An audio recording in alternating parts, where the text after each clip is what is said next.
As advertised, we got Michael Langston here. He's going to be joining us on the Wake Up Warchant podcast, but this is already up and running on YouTube, everybody. So hit the subscribe button. It's in the lower right corner underneath Michael. And what else can they do to show some support for us, Michael? Yeah, definitely hit the like button for us, guys. It helps us promote all these great features and stuff like that. So certainly hit the like button. We promote team recruiting, whatever it takes. So certainly hit that for us. All right, as we usually do on the Monday podcast, but this is up on Sunday evening for you folks on the YouTube. We or we wrap up rather the recruiting weekend that was Michael. Several visitors on campus, 2023 and 2024. But let's keep it all kind of a little bit focused. Avery Stewart, one of the headliners, I guess, if you will, that was on campus this past weekend for Mike Norvell and company, a a 4-star cornerback, 6'2", 185, strong, out of Montgomery, Alabama. What sort of, how prize of a recruit is he, and how do you think that visit went for him? I think it went really well. He really talked about how it was eye opening for those that have read the story. I think Marcus Woodson did a really good job. Obviously, there's ties to Woodson, and he said FSU is officially a place he's going to officially visit. So I think they're a major factor now, and I think certainly it was a really positive development as far as having him on campus for the first time, and then just the dramatic effect that they had as far as when he visited. You could tell, things were really shocked him how much he liked it. Just not only just from a football standpoint of what they do with DBs, but also just from a family standpoint that really seemed to resonate throughout the whole visit with him staying a little bit longer than I guess anticipated when he first got there that morning. So I think he really loved everything he saw. How high up on the board do you think a guy like Stewart is for this defense right now? I think he's one of their top guys. I mean, I think they like him a lot. I think I did follow ups with my FSU side things, and they mentioned like, hey, we really like this guy a lot. He's really high, so he's very high on their board. He plays both offense and defense. Very electrifying athlete, and certainly a guy that's really high on their radar based on what the intel I got yesterday after the visit. All right. Well, offensive line, always a point that we will never fall short of talking about here on whether it's the podcast or doing recruiting wrap ups with you, Michael. So let's go right over to the big dog, large human being, Lucas Simmons, on campus this past weekend for Florida State. Where does he fall on Florida State's board, and how do you think the visit went with him? 6'7", 300 out of Clearwater Academy International. Never heard of that back home, but we'll assume that's now a new powerhouse. Yeah, he's actually originally from Sweden. So he's a national type kid, international kid. He's visited FSU like 3 or 4 times. I think FSU sat in a very high position before they came in, and I think they're still in a very strong state as far as with Lucas. I think FSU's done the one of the best jobs with him, and the way they recruit him, the way they told him directly, like, "Hey, you're good at this, but you're really poor at this." Stuff that's it seemed to resonate with him because of the honesty and directness of just what he is to them. I think there's no surprises. So I think the honesty by Atkins and Norvell, the way they've connected with him was very strong. And then also, he's one of the first guys that got there on Saturday, and he stayed longer than anybody. He actually stayed till around I would say 5:30 in the afternoon, and it was actually going to come back, but I think they had to go back home because it's Mother's Day and all that stuff. So I think they sit in a pretty good spot, with Lucas. I mean, if I was making a pick, I would pick Florida State right now, just on kind of where they sit. I think they've done the best job as far as what they do with their offensive line, what the way he feels about the chemistry when he's there at that program, and the way things click. Just when he's there, the comfort level with the staff and the comfort level with the players and just the campus in general seems to have a different connection than I think most places he's been. Does he strike you as like a developmental kind of guy, or is he somebody, obviously raw? Maybe we would assume because he's an international prospect, but is he a guy you think that can maybe help out sooner than later? I would say, probably you want a guy like that in 1 year in the system, and then the second year going in, I think he'll be ready to contribute and help you. He's a legit 6'7". I've seen this kid several times. I mean, his height and weight is very accurate.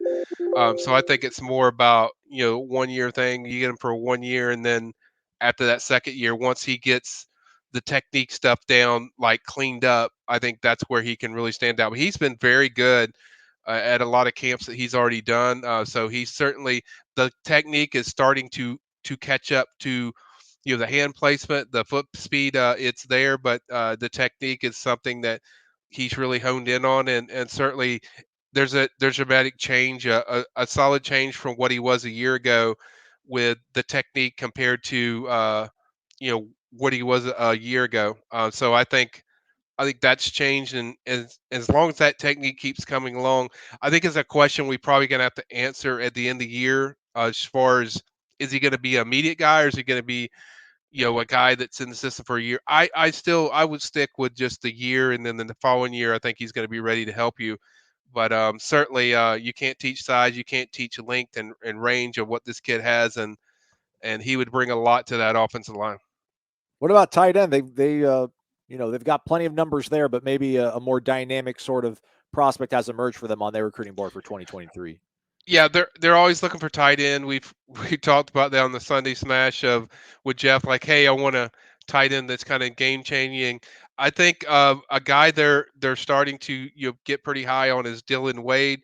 Um, he's out of Orlando. He's legit 6'5". A very impressive prospect off the hook. When you look at him, we saw him yesterday. It was a new prospect. I wasn't known that he was going to visit. He was there, and certainly he's already got some really good offers. I want to say Ole Miss offered several offers. We could pull it up on the screen, and you could see a lot of the offers. And I think what resonated with him was FSU is more uh, focused on, they want to build a relationship first, then offer. FSU is actually going to see him next week or this upcoming week, and I think there's a good chance they could offer then. I think he's a guy that they like a lot. They like the film, but they also want to build the relationship first, and then I think an offer is going to come. He's really high on Chris Thompson, who's this main recruiter, and also just the way they can utilize tight ends, of what Norvell's done with tight ends. I think everything seemed to click, and I think it also meant a lot more to him. He said this in our interview yesterday that they want to build a relationship first, and then potentially offer, where a lot of people just throw out offers because the guy looks good on film, instead of doing the opposite way of building relationships. So I think that has really made a big impression, I think, on Dylan. So that's a guy that I'm definitely going to keep a strong eye on. I think he will be in our next hot board whenever I do another one. I think he's a guy that will be in there because he has the length and explosiveness and that you're looking for with his height and the range he has. There's not too many guys that they're recruiting that with that kind of size. They have Randy Pittman, but he's more of an H-back type. This guy has got more range. He can use inside the red zone. I think he would be certainly an extremely effective guy in your system that they're kind of looking for to change with that tight end room. It's just they want more guys that can really help you spread the field. And I think Dylan's a guy to kind of watch for that future. All right, on. All right, man. What else is cooking on over at the PRB on warchant.com later on today and for the rest of this week, Michael? Yeah, we're still attempting to get up with Lucas Simmons. It was back and forth where he was coming back, he wouldn't come back. So we're gonna catch me or Austin are gonna catch up with him, and then there's probably going to be some more visitors next week, so we'll be catching up with those guys, and then maybe a 10 to watch coming up right before me and Aslan hit the road around May 17th, something like that. That we're going to hit the road and hit a few guys up on a small little spring tour, but that's kind of what we have planned coming up. All right, man. And also, anything that happens in the portal will be going on over at the PRB as well, too, right? They're so heavily involved in there, right? Absolutely. There's several guys. I know last night the offensive line from South Carolina posted that he got an offer from FSU. I don't think that's accurate. He doesn't have an offer from what I was told in checking on it, even though he stated that he did, but he doesn't right now. I do know they offered Quentin, I want to say Quentin Williams, a JUCO offensive lineman. I do think that one's accurate.